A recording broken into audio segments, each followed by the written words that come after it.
All right, let's get more analysis on who won tonight's debate, and I hope they have a firm view as well, with former Victorian Liberal Party President Michael Kroger and Labor legend Graham Richardson. Gentlemen, welcome to you both. Kroger, how do you think the debate tonight went? Who won? Well, if you look at it from a political point of view, if it was some kind of university debate, Jim Chalmers won because he's got all the, the funny, tricky lines. Like, Dutton's got all these secret cuts to pay for his, nuclear policy. But if you're looking at it seriously as a rivalry between two candidates shooting for the Treasurership of Australia, then Angus Taylor won easily. I mean, these debating formats do not suit Chalmers, right? Because the longer they go, the more you're found out on substance. Now, this is not a fair fight. On the one hand, you've got Taylor, who's a Rhodes Scholar.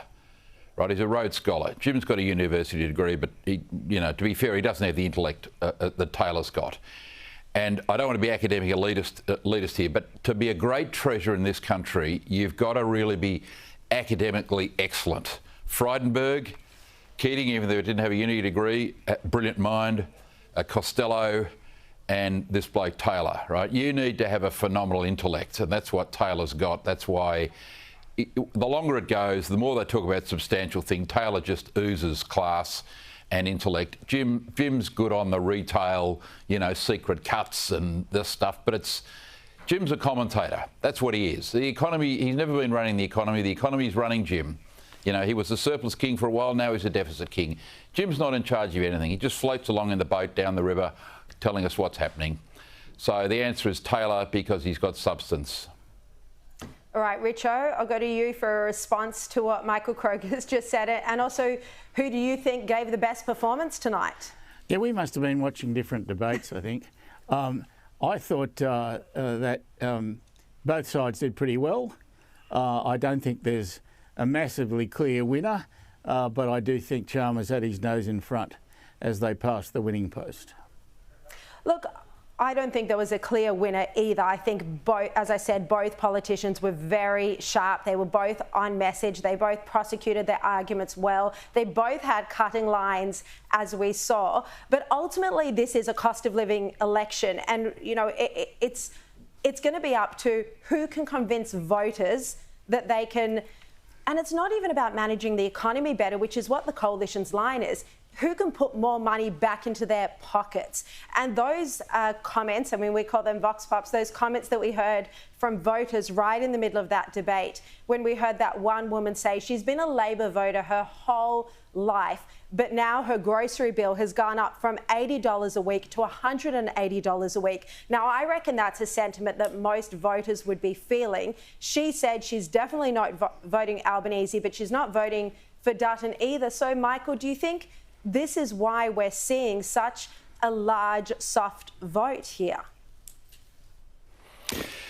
I think that's right, and it's evidenced by what happened last night, that incredible debate last night between Peter Dutton and the Prime Minister. Fascinating viewing. When Kieran Gilbert asked the audience to put up their hand if they're doing it hard, half put the hand up. Some people say, oh, gee, that wasn't a big number. Some say it was a lot. The truth of the matter is this. Australians are proud people. No one likes to go on national television and admit that they're financially struggling very badly, right? No one. So the fact that half of the people put their hand up basically means that all of them wanted to put their hand up, right? People are shy. They're not going to admit on national television they've all got financial problems. No one likes to admit that. So the fact of the matter is that last night indicated, and the Vox Pops today, this election debate is now starting to get onto the substantive issue.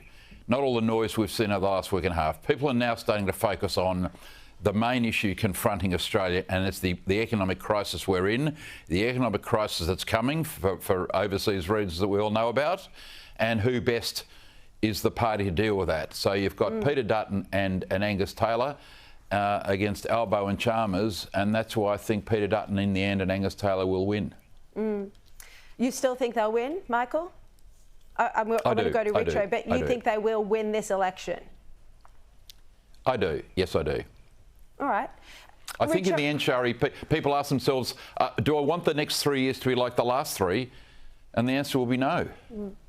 Richo, what do you think? Is Peter Dutton more back in the game now? Does he have more momentum after his excellent performance last night? I think he's never been out of the game. He's in it, and he's in it to win it. It's just that he's not going to. When the crunch comes, Albo will win this election, in my view. He'll still have a majority on his own.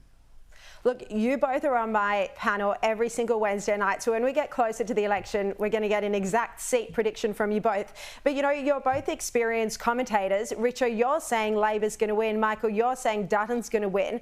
Michael, you'd be in the minority view at the moment, given what the polls are showing. But Dutton, I know, is certainly confident that he can get there. You know, it's difficult right now because even with... Yeah, go for it. Well, I accept the Redbridge view that Samaras guy is very bright, and Tony Barry and that mob down there. There's a very large number of undecided voters. I mean, we're 10 days away from pre-poll. We're almost a month away, 3.5 weeks away from the election. The main issue that's been confronting the electorate over the last couple of years, the 71% argument, the throbbing issue facing Australia today has not been the substantive issue of the last week and a half. So people are going to very soon get onto the cost of living issue. You could see it last night and tonight. You could see it today when Adam Bandt has now put up reared his ugly political head, which is going to be another massive problem for Albanese to do with, their arrangement in government. So the policy debate is now turning towards what helps the coalition, what helps Peter Dutton. Well, what certainly didn't help Albanese today, Richo, was Adam Bandt's intervention, his speech where he outlined all of the radical demands that he'd make of Albanese in the case of a hung parliament. And you could see how angry Albanese was towards journalists unnecessarily in reaction to that. But Richo, what did you think of that? Because at some point, if there is a hung parliament, Albo will have to do a deal with the likes of the radical extremist Adam Bandt. Yeah, well, it wouldn't be a pleasant thing to have to do. But in politics, you do what you have to do. And even if you have to hold your nose while you're doing it, you do so. And that's what Albo will have to do. You can't, Labor's not going to get a majority in its own right, I think, realistically. I'd love them to, and there is some chance of it. But I think if we're being realistic, a hung parliament is probably more likely. It's not just about holding Albo's nose because he has a distaste of the Greens. I mean, this would be terrible for the country, Michael. Well, Sharri, it'd be shocking. I mean, Albo just doesn't want to announce he's doing a deal with the Greens on preferences because he knows it'll go down badly amongst the 88% of Australians who don't vote for the Greens. But on the other hand, I think this. Albo's always been a member of the hard left his whole life. When you look at Albanese's closest international, which leader, current or former internationally, would Albanese be closest to? Of those that are alive today, who was the person he's photographed with, he went to visit, he spent time with, I know who he seemed to admire greatly? I know where you're going. Yeah, you know who I'm talking about. I know you're talking about Jeremy Corbyn. Right? Yep. Jeremy Corbyn. I'd like to know, by the way, how many times Jeremy Corbyn has been in contact with Albanese since Albanese became Prime Minister. That'd be very interesting to know. How many times has he had conversations with or communications with Jeremy Corbyn? Yeah. So when people say, oh, he'd hate being in coalition with the Greens, on foreign policy, would he really object?